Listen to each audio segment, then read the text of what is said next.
Hi friends welcomes to all of you. तो आज आउ गोटे संवेदनशील प्रसंग उपर दुई पद वार्ता मुझे नहीं आसी। तो आज शीर्षक अच्छी साइबर सेफ्टी।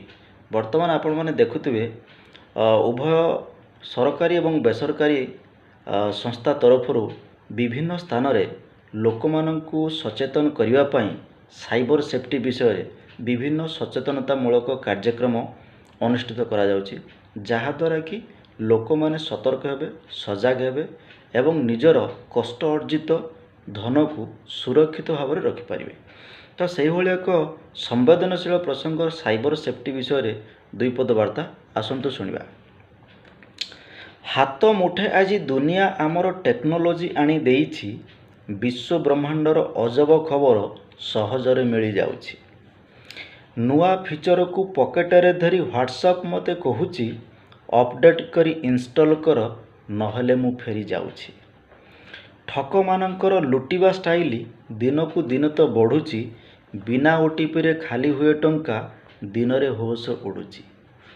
अचिन्हा अजଣା लिंक केबे जे केतेबेले आसी जाउछि, सावधानतार अभाव रे टिके अकाउंट खाली होउची, सेते अकाउंट खाली होउची।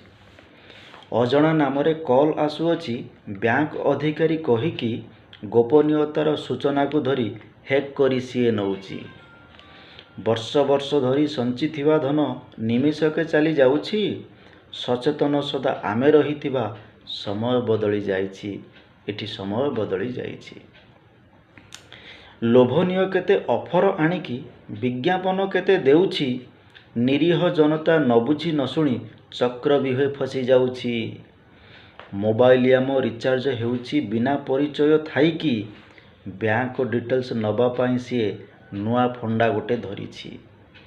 बिना आदेश रे पार्सल जेबे तुम नामे आसी जाउछि, निश्चित होइबो सूचना तुमर अपराधी पाखे जाइछि, सूचना तुमर अपराधी पाखे जाइछि। झियो बाहागर करिबा पाई कि बापा रखितेला टंका, अपराधी तार जाल बिछेकी करदेला सबु फांका, से तो करदेला सबु फांका। अपराधी जेबे अपराध पाई नूतन तरीका धरिछि, निरापद भावे रहिबा पाई कि नूतन चैलेंज आसीछि। सचेतनतार कार्यक्रम जेते आम पाई से तो होइछि, प्रति पादे जेबे सतर्क होइबा जान सुरक्षित होइछि, जान सुरक्षित होइछि। ये होछि साइबर सेफ्टी को नहीं दुई पद वार्ता आपण मानक पाई। तो आशा करुछि आम समस्ते साइबर सेफ्टी विषय रे सजग